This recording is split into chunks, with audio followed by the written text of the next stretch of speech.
Hi there, thanks for joining us on Let's Talk Taste with Sherry, where we're saving the earth one flavor at a time by gathering community to share wisdom around the natural connections between our innate sense of taste and flavors that are grown in healthy regenerative soils. Welcome. Hey there, Sherry Hess here with the Flavor Remedy. Welcome to another episode of Let's Talk Taste. Today I am coming to you from beautiful Cozumel, Mexico, land of tropical flavors and lots of activity. So you may hear birds in the background, you may hear singing in the background, you may hear Mexican chatter in the background, and it's all part of the experience that I'm bringing to you here today. So welcome, thanks for joining me. So excited for today's episode to be kind of this transition into we've talked about how I have this passion for flavor being the remedy for so many things, right? And for so many things that can save the earth. And what's really important to think about when you think about flavor saving the earth is that you as a human being, me as a human being, we are a part of the earth. I like to there's a quote out there that says we are not apart from nature but rather a part of nature. And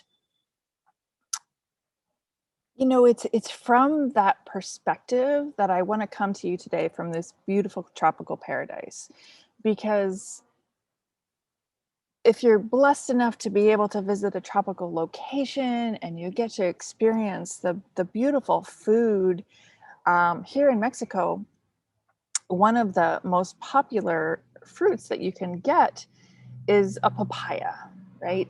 Every breakfast, you get papaya served to you, this beautiful, perfectly ripened fruit. Sometimes it comes with a squeeze of lime. Um, it's a very, very predominant fruit here, right? And to me, the papaya is this beautiful, beautiful lesson in flavor and in food and in the benefits that it provides. So let me explain this to you a little bit.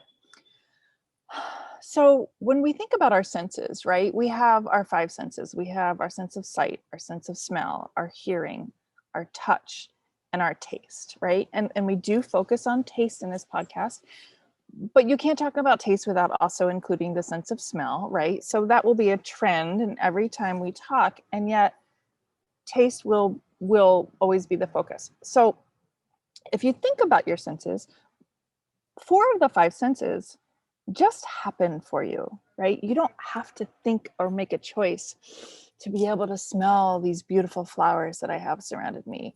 You don't have to make a choice to hear the background conversations. You don't have to make a choice to feel the warmth of the sun on my face. Everything just happening in this existence of our human bodies. The difference is when we experience our sense of taste, we actually have to make a choice. We have to decide what we're going to put into our mouths. We have to decide what it is that our bodies need, right? And when that choice factor comes into play,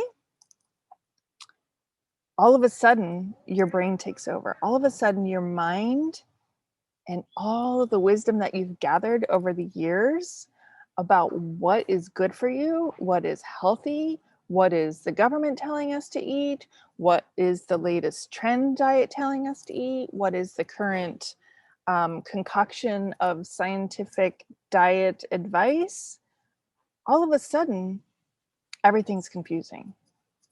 My best friend lost weight on keto. Well, my best friend lost weight going fat free. Well, 10 years ago, fat free was the best thing. Well, oh my God, you eat something sweet? Oh my goodness.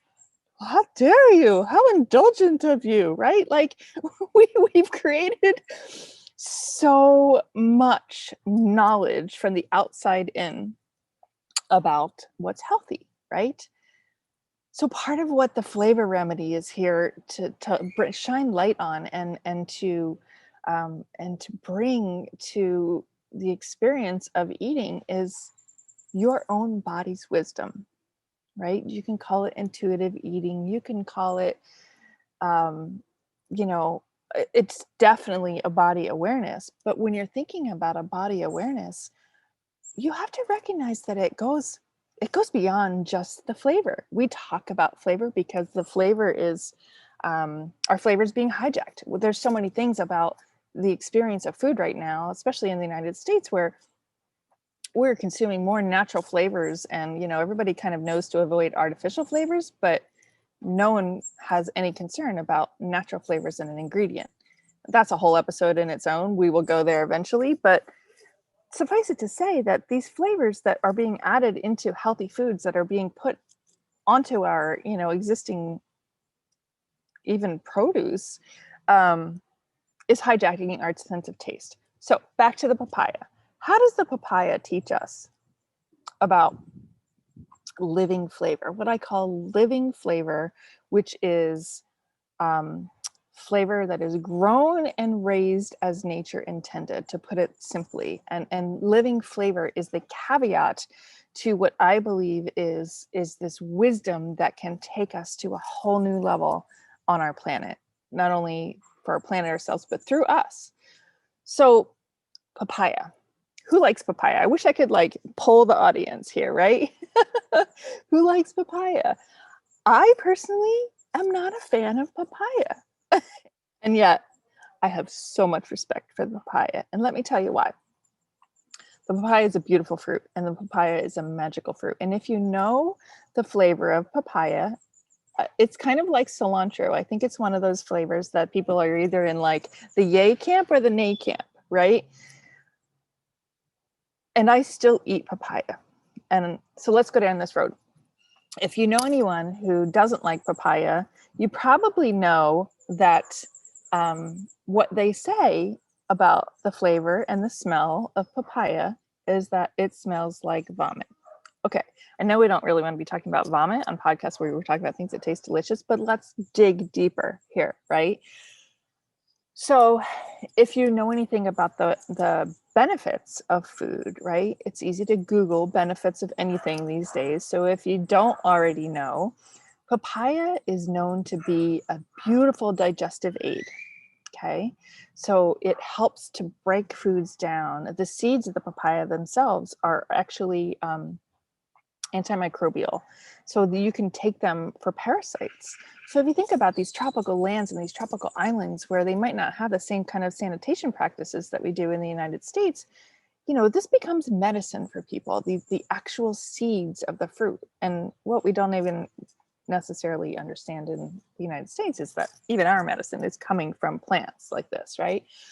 So the papaya, from an intellectual standpoint, right? This is wisdom we know, wisdom we bring in, what we Google, whatever. We know it's a digestive aid. So think about this for 1 second. If indeed the papaya tastes like digestive juices, let's put it that way, right? That's what vomit is. That's what that familiar description known as vomit. When we taste that, it is digestive juices. So right there, but the papaya is talking to us, right? It is totally saying, okay, I know you know what this smell is, and it may or may not be pleasant to you, but eat me and trust that this actual flavor is going to do exactly what those bodily fluids do for you, right? So there's this wisdom, there's this, it's easy to just be like, oh my God, that's gross. But at the same time, it's also hugely beneficial. And it's telling you, it's pretty much screaming right at you, this is what I'm good for. So when I talk about flavor as the remedy, when I talk about reconnecting to our bodies and using living flavors as this way that we can trust our own bodies instead of trusting or relying on outside wisdom, the papaya is the perfect lesson for us. The papaya gives us all the wisdom we need without having to Google it or research it or anything of the like. And here's a little hint for those of you that don't like papaya like me. Squeeze a little lime on it. Add a little sour It contrasts the flavor, it creates a delicious blend, and all of a sudden, it's delicious. Combination of flavors. That's another episode too. We will go there one day. So thank you for hearing me out, for taking this papaya journey with me. Um, it's it's